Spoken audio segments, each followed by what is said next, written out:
So now that we've had a chance to talk a little bit about things being opposite, and just always remember, it's not about the evil hand and the good hand, it's the right and the left. It's simply an opposite. And so we have income and expenses as an opposite. That's 1. Asset and liabilities, that's 2. Buy, borrow, 3. Own, owe, 4. Up, down, right? 5, 6. All of these opposites are here. So let's keep that in mind. Now let's shift, and I'm going to freehand this one as well, just because it feels so right to do it this way rather than in the PowerPoint, is we're going to talk about the order of a transaction. And I'll try to spell right. That's always a risk when you're working with me. Is the order of transactions. It's plural. Okay. So what people normally think of is buy low and sell high. And the problem with that notion is, let's say we have something at $100 and let's say we have something at $200. And looking at it from a up and down standpoint, right? In amount on this axis, we want to buy low and sell high. Well, what we have here is we have the element of time, and time moves this way, moves forward. So generally what happens is we buy something, let's say on this day, at $100, and let's say down here on this day, we decide to sell at $200.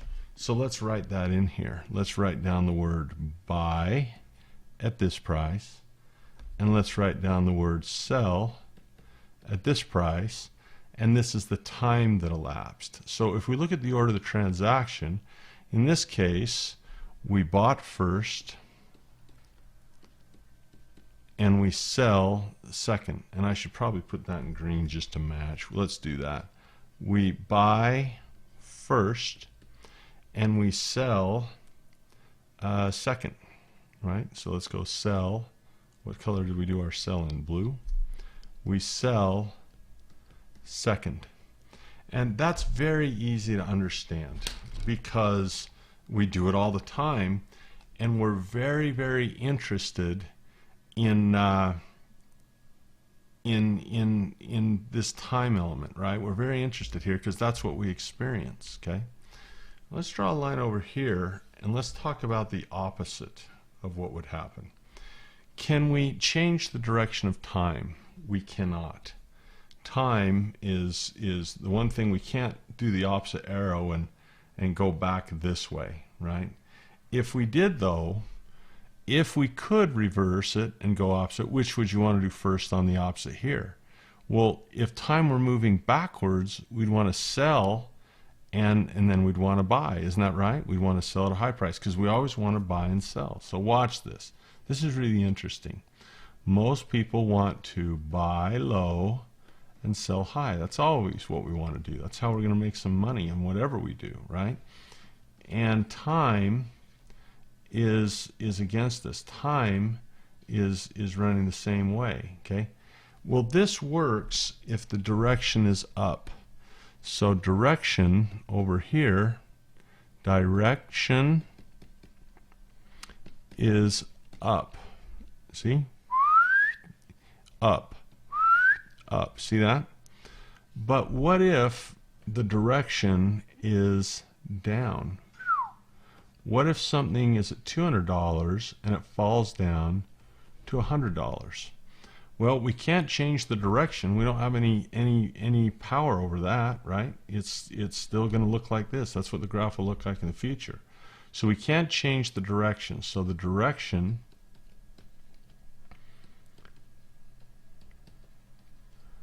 now is going to be down. Now this is really interesting because if we look at the 4 pillars of investing, sometimes we're going to do a fundamental analysis and a technical analysis and believe it's going to go up based on those numbers. It could always change. Other times we're going to look at the 4 pillars of investing, fundamental analysis, technical analysis, first 2 pillars. We're going to say actually down would probably be the likely case. And we've seen so far in our course when we looked, let's go back and look at a couple. We looked at Blockbuster Video. And when we looked at their financial statement, we really felt they were in trouble. GameStop, we thought they were in trouble. And yet Netflix, we thought, looked like it was going to do pretty well, right? And that Fortnite was on the uptrend. That's probably got some obsolescence risk to it, but nonetheless, that's where we are, right? So when we get to the third pillar of turning that into cash flow, it's pretty simple to do what we just did by going with a long position, right? You're just saying, look, I'm going to own this and I'm going to let it go up and make me money, right? Very simple to do. But how do we make money when something's going down? Well, we're going to have to do the opposite of something. Well, we cannot change the direction of the time, and we cannot change the direction of the stock. So the only thing we can change is the order we make the transaction in. And so so this is something we can change. We can actually, now just hold this thought with me before, some people want to go a little crazy here. Just relax it. What if we did this? What if, say, we'll sell first and we'll change this order and we'll buy second. Okay, let's do that. Let's buy second. People love this section. It's like, what? What? How? So wait a minute. We're going to try to do this. We're going to try to sell at 200 just like we did here. Here we sold at 200. We want to do that again. We want to sell at the same price. And then we want to buy down here at 100 and buy it back. Now, that's a mind blower for people to say, well, you can't do that because you can't sell something until you bought it. Again, they get locked in this mentality that you have to buy first and sell second, okay? Well, that's true. There's some truth to that. I can understand that rationale that it'd be tough. Well, this has a lot to do with a short position. So we'll just go long and short. This is what a short position might look like. Well, how are you able to do this? And it sounds so strange that some people say this has to be fraudulent, right? It's not fraudulent at all. Nothing to it. As a matter of fact, we're going to find an area in your life where there's probably a better than 50% chance, I would say, that you've done this before and not even known it. I'll bet by the end of this thing, there'll be a moment as I take you through different examples that I think the one that we do, the very last one, you'll say, wait a minute, I've already done that before. And I didn't even know I was in a short position, and I did it. And I did it without even knowing what I was doing. So we're changing the order of transaction. We can't change the direction because if the fundamentals say it's going down, the trend's going down, we don't have any control of this. Can't change time. Can't change the fact that we have to buy low and sell high to make money. None of those we can change. So if we have an opposite direction, something's got to flip. And so what we're going to do is we're going to flip the order of the transaction. We're going to sell first here and buy back second here. So let's take a picture of that chart and expand on that idea. That's a pretty good looking chart as well. I'll tell you what, the PowerPoint has its value for sure. The Keynote does. But I'll tell you, and I'm no artist, we know that, but I'll tell you what, if I can say so myself, you and I, we're coming up with some pretty good looking charts right here. So let's take these ideas and let's put them together. Okay, let's put these two ideas together. We'll teach the concept and then we'll do example after example after example after example. How many is that? Example after example after example after. That's 4 examples I owe you now that I just promised. So yeah, we'll do 4 examples. So let's put these together, right? There's 2 ways to possess something. Okay, there's 2 ways I can possess something. So in order to sell something, you must first get what? Possession of it. You have to have it in your hands. Now, possession is ownership is 2 different things. Okay, possession and ownership is 2 different things. For example, I have person number 1, and he has, let's magically bring in some money. He's got $100 in his hand, right there. See how magic that was? And I have person number 2, and he has money in his hands. And both of them can do what we call trade. And another word for transaction is trade. That's another word for transactions. So let's pause from these people for a moment and let's just talk about trade. Another word for trade is exchange. And we're going to play with our mind a little bit here and have some fun. What is a trade? What is an exchange? What is a transaction? Well, because we use cash or currency as a medium exchange, we tend to look at that as the baseline. But what if we went back to just plain old trade? What if these two people, instead of having $100 each, what if this guy was a pig farmer? Is that a pig? He's not very happy. He knows what's going to happen to him. And because he has a pig farm, he has 3 strips of bacon. And this guy over here, he's got a, look at this, he's got a chicken. Is that a chicken? I don't know if I'd like that chicken. He has 3 eggs. Looks like this chicken's going to be a little happier than the pig. And they decide to make an exchange or a trade or a transaction where they can have breakfast together because they trade the bacon for the eggs, or they trade the eggs for the bacon. Now, let me ask you a question over here. Here's the question. Who was the buyer over here? And who was the seller? There's a great question to think about for a minute. Who is the buyer and who is the seller in this transaction? It's a little tougher to do when you're not dealing with currency and you're just in good old-fashioned trade, isn't that right? Back in the old days, before we started printing all this money, giving us all these headaches, man, we could just trade straight across, you know, like lunchtime. Hey, you know, hey, dude, I'll trade you that Oreo for my Twinkies. What do you think? I'm tired of Twinkies every day. Well, I'm tired of Oreos every day. Okay, let's trade. I'll give you the Twinkies for my Oreo. Who is the buyer and who is the seller? So we can get a little bit crazy here with these words buy and sell and buy and sell. I much prefer the term trade or exchange. We have a New York Stock Exchange. We have a Chicago Board of Trade. I'm not a stock buyer or a stock seller. I'm a stock trader. What do? I trade futures. I trade commodities. I just trade stuff back and forth. I find something I don't want and trade it for I want. So maybe we could say that this guy here was a seller of bacon, but at the same time he was also a buyer of eggs, right? And over here we can say this guy is a seller of eggs, if I can spell eggs right, but he was also a what? A buyer. Oh, it looks like I'm here recording my home office day and we have some very friendly kids. Let's pause this. I apologize. A private lane, and it's just a beautiful afternoon, and I had the window open, and we had some visitors that we don't usually have drop by. So hopefully that's a little quieter. Let's continue our lesson.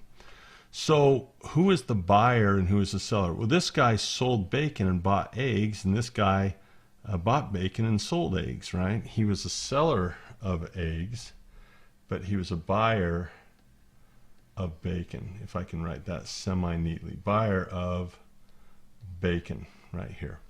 So think about both these guys now with money. This guy they both might go out and let's say they want to buy, oh, I don't know, let's say they want to buy a house, okay? And they both buy a house, let's say. Well, this guy was a buyer of a house, but he was also a seller of currency, and so was this guy. Okay, they're both buying their own houses right here. See this?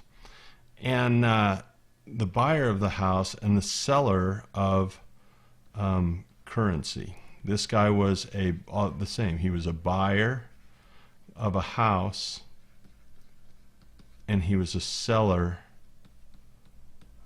of currency.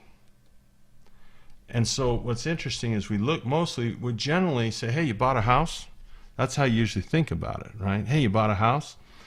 what if I didn't think about it that way? What if I said, oh, so you sold some currency? Isn't that true? Couldn't I just say it that way? If I go back and I look at the difference here, I could say, oh, so you bought some bacon. Or I can say, oh, so you sold your eggs today.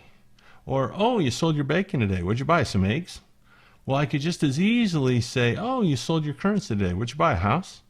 Oh, you bought a house. What'd you sell for it? What'd you trade for that? Did you trade some money for it? Or did you trade work? Or did you trade time? Or did you trade commodities? Or did you trade it for stocks? Or did you have some gold you traded for it? What did you sell to buy the house? Did you sell some gold? Or did you sell your currency? You follow that? So to make a transaction, this guy had to have some bacon, and this guy had to have some eggs in his possession. And in order to make this trade for house, this guy had to have some currency in his possession, right? And this guy had to have currency in his possession to make these trades. So think about this. Here's the question on this side. Where did he get the currency to sell for the house? In fact, we'll ask this guy the same thing. Where did he or she, we'll call it a she, right? She's happy, okay, maybe longer hair. Where did she get the currency to sell her currency? Where did they get this to make the trade from? So let's review. We've talked about a lot here. We've said, look, we're looking at the order of transactions. You know, when you sell and when you buy. We said, well, slow down. What does buying and selling really mean? Well, you're selling something you're getting rid of, and you're buying something you're gaining. So here they're getting rid of currency and they're gaining a home, both of them. So I'm going to ask this guy here, this happy little man right here. I said, hey, happy little man, where did you get this money to buy your house? And he says, well, Andy, I'll tell you where I got this money. I saved it. It's my money. I saved it. That's where I got it. And so I can make this transaction. I said, okay, well, you can do that. So he had some money that he owned over here, right? He had some money over here that he owned, and he just traded it for a house. So he went, out went the money, and in came the house. Make sense? Fantastic. You saved it. So he did it with something that he owned. That's how he made this sell. He sold because of what he owned.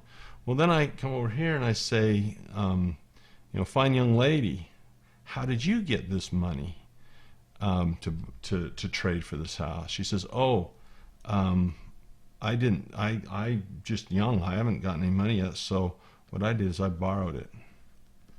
I borrowed that money, and then I traded it for this house. So I go, do you owe anything over here? Do you owe anything for this transaction? He said, no, I don't owe anything for this. No, I don't. I said, so, you made this trade, you sold this money away. How in the world can you borrow something that's not yours and then trade it? Let me say that again. How in the world could you borrow something that isn't yours? In other words, this money isn't yours. It's just in your possession. You have it in your hand, but it's not really yours. It's the bank's. They're just loaning it to you. Well, that doesn't matter, she says. People do it all the time. So I'm saying, wait a minute. You can borrow something that's not even yours, and then you can use that to make a second transaction? And she goes, yeah, it's no problem. So you owe the bank some money. And she says, yeah, I owe the bank some money and all this. So I just use $100 for an example. Maybe this represents 100 times 1,000 for $100,000, right, for both of them. Maybe that's what the number is. They each have a $100,000 house. So the only difference between the man and the woman here is the man saved the money to buy the house, and that's how he came up with the currency to sell, and she borrowed the money to sell. Now I'll say, well, how long did it take you to save up this $100,000? And he says, I've been saving for 10 years. I've saved $10,000 a year for 10 years.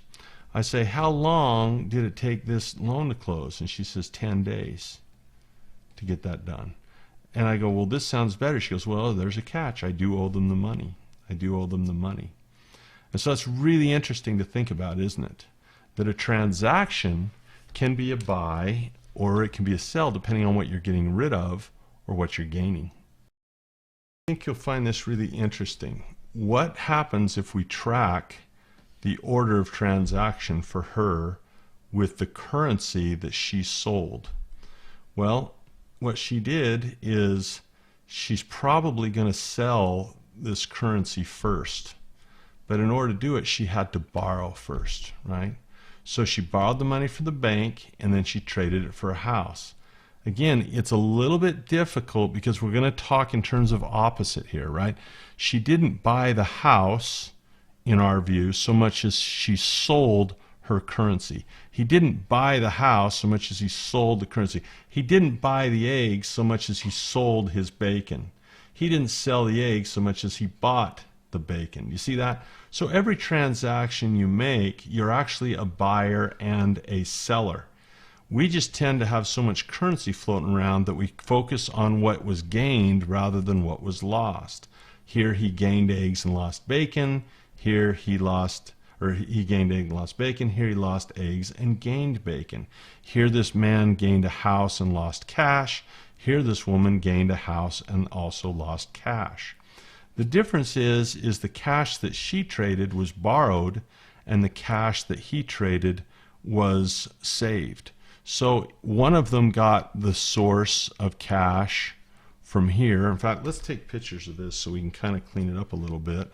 And you can see why I didn't want to build slides on this, because the order really matters. So we can remove these right here now, and we can bring this back, I hope, and have it. And there it is. Now we can draw things on it and make it even better than it was, right?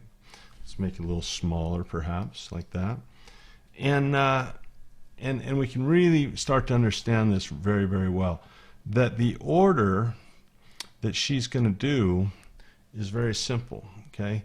The order he did is she borrowed. Let's look at her order, okay, real quick. Let's just focus on her. Let's say that she first borrowed the money, right? Then too, she traded the money for a house. And we might just say sell the money, right? She sold her money and bought a house. And you know, maybe she's a house flipper. Maybe she's one of these people that are better at this than I would be. Maybe she's one of these people that speculate and buy the house low and sell high. You know, my friend Than Merrill, he's done over $1 billion of transactions. And many of those have just been buying a house low, fixing it up, and selling it high. Now, you know, Kenny would never do that. He says, I don't want cash flow. And Dan says, well, you know, you're good at cash flow. I'm pretty good at cash flow, but I'm also good at buying low and selling high. And both of them done billions of dollars in transactions. And, you know, both of them have successful lives and successful wives and successful kids. And, you know, they're both happy.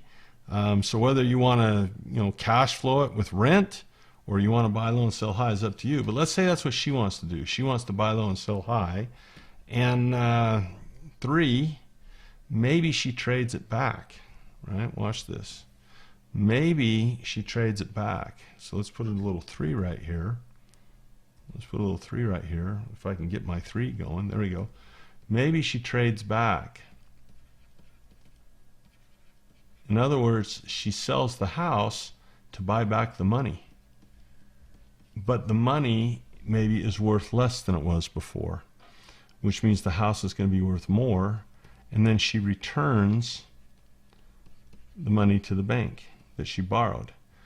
And so she sells when the money's worth a lot and can buy a lot of house, and then she buys back when the money's worth a little. So think about this. She sold first and she bought second. And that's how she did it. And the way she was able to sell first is because she what? She borrowed. She borrowed. Now that's a headful. That's a handful and a headful. But if we look at these 4 ideas and we're going to write them down, that is how you're able to change the order of your transaction. Is borrow something like some cash, sell it for something else like a house, or the word I like is trade. And in this case, she got rid of the thing she borrowed. So whatever you borrow, you get rid of.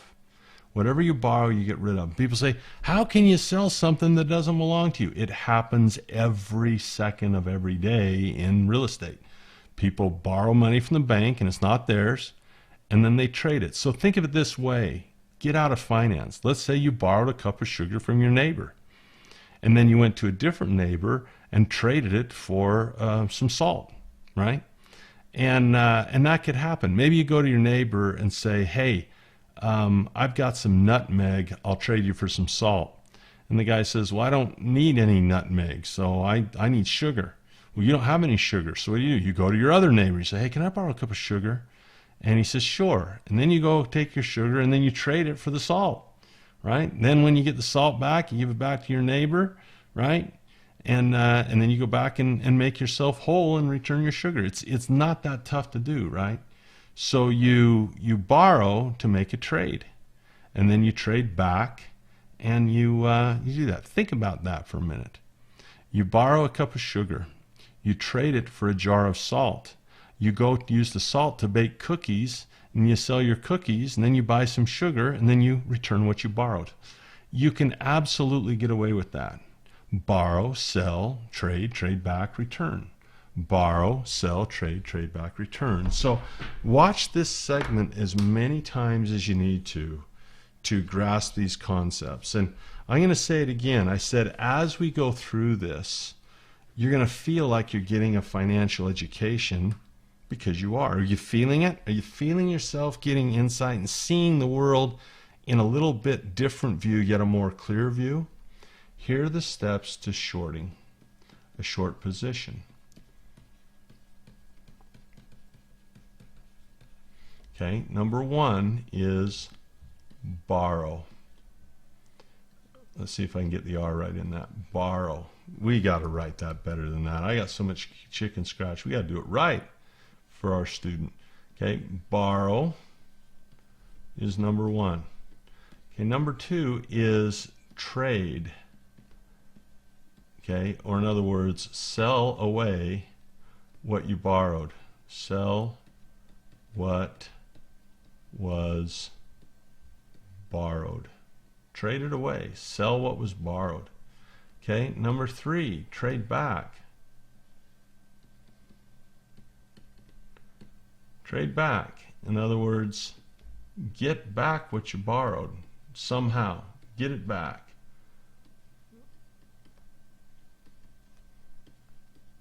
Get back what was borrowed. And then number four, return. This would be one form of a short position. There's other ways you can do it, by the way, but we'll just say this is a basic one. This is one of many. There's other ways to do it, no question, but they're all going to follow the same idea pretty much. This is a basic short position. So you can see why the long position was pretty easy, because you buy low, sell high. You know, you buy it, you own it, goes up, you sell it. People do that every day, but shorting is the opposite of what people are used to doing. Everything's opposite. It's going down instead of up. You're buying or you're selling first instead of buying second. So there's a lot of oppositeness in here. Right here, okay, buy low, sell high, got it. Buy first, sell second, got it. Okay, wait a minute. Sell first, let it drop, and buy low, huh? How do I do that? You do it with this formula right here, right there. So that's the formula that we're going to use. We're going to write that 1,000 million different times. And it wouldn't be bad for you to write this stuff down in your notes, and just writing it out is better than just looking at a PDF. A lot of times we just, for the sake of speed, we have you download a PDF and you watch it. But taking a piece of paper, as I did, and my challenge to you is to take some time and teach this to someone else. Because once you can teach it to someone else, then I know you've got it. So find a niece or nephew. I started teaching this to my sons when they're probably 11. You know, I have a 13-year-old now, and he gets it, and you know, pretty easy for him to get because we taught him young, and he hasn't been tainted by the world yet to think just one way. It's very easy for him to not judge either way. In fact, a person that has never dealt with money before would see and didn't have any prejudgments would see these as equals. owning something that goes up, borrowing stuff that goes down, they wouldn't even have, they would pass no judgment on either one because the result was the same. They'd see the same benefit.